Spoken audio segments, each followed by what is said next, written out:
Tonight, this story is about far more than a plane crash. It is about a tragedy that stunned the NASCAR world, a list of unanswered questions, and a legal fight that is becoming more serious with every passing month. At the center of it all is a well-known name in American motorsports, a private aircraft, the loss of 7 lives, and lawsuits that now total $30 million. But the reason this case continues to hold so much attention is simple. The investigation is still not finished, and the biggest question has not yet been answered. Was this an unavoidable accident, or were there warning signs that should have been addressed before the flight ever took off? What began as grief inside the racing community has now turned into a major courtroom battle. Former NASCAR star Greg Biffle, a driver known for his toughness, his achievements, and his long-standing reputation in the sport, was reportedly killed in a 2025 plane crash along with 6 other people. In the aftermath of that disaster, sorrow gradually gave way to scrutiny, and scrutiny has now led to formal legal action. Multiple reports say that 2 wrongful death lawsuits have been filed against Biffle's estate, with each one seeking $15 million, bringing the total claim to $30 million.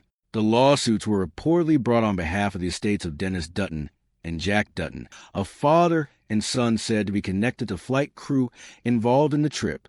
According to the allegations described in coverage of the case, Biffle, as the owner of the aircraft, had a responsibility to ensure that the plane was properly maintained and safe to operate. The complaints claim there may have been failures involving maintenance, inspection practices, and the overall condition of the aircraft. They also raised questions about whether the crew arrangement for that flight met the proper standard. These are still allegations, not proven conclusions, but they are serious enough to change the entire direction of the public conversation. This is where the story becomes even more troubling. Early on, the crash was seen mainly as a shocking loss of life. People focused on the disaster itself, the emergency response, and the emotional impact on the families and the racing world. But as investigators began examining technical records, flight details, aircraft history, and operational responsibility, a second layer of the story started to emerge. Federal investigators have reportedly said that the aircraft experienced instrument-related problems before the crash.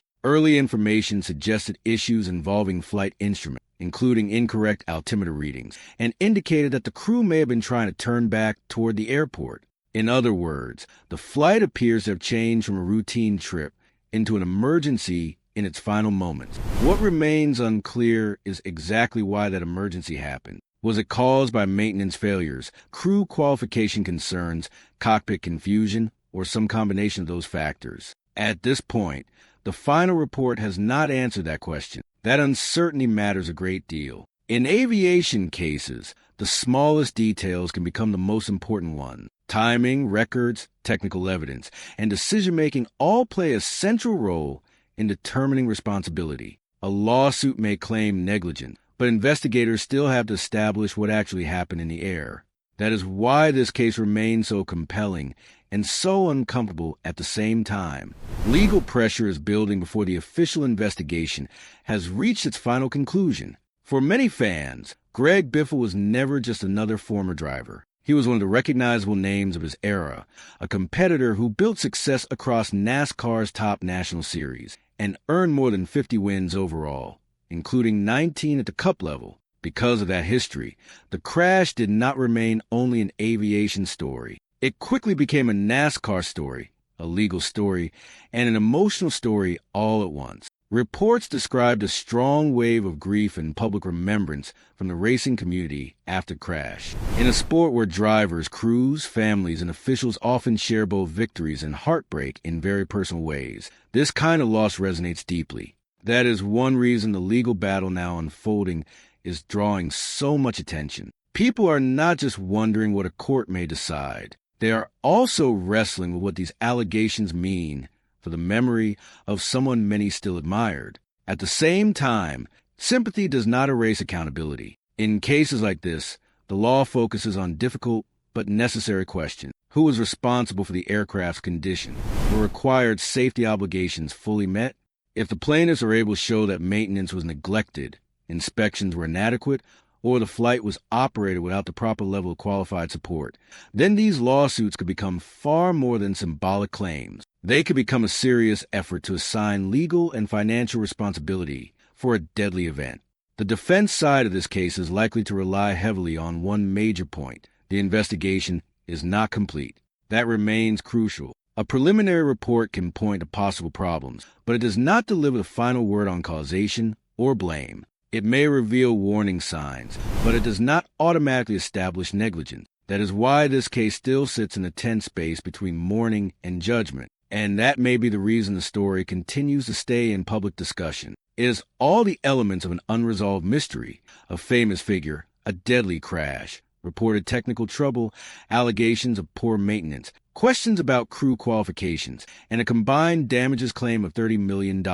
Yet despite all of that, the official explanation is still pending. Each new update adds more pressure, but not full clarity. Each new filing brings more attention, but not final closure. For now, the most careful way to view this case is to separate what has been alleged from what has been proven. What appears to be known is that 2 wrongful death lawsuits have been filed, seeking a total of $30 million. It also appears that those lawsuits accuse the aircraft owner's side of failing to ensure proper maintenance and safe operating conditions, while raising concerns about the crew setup. Investigators have also reportedly identified technical issues during the flight, but the final cause of the crash has not yet been officially determined. Until that final explanation arrives, this case will remain one of the most emotionally charged and closely watched stories linked to NASCAR in recent memory. Behind the headlines, the legal arguments, and the public debate is the reality that 7 people lost their lives and multiple families were left shattered. And until the investigation is complete, the most important answer of all will remain painfully out of reach.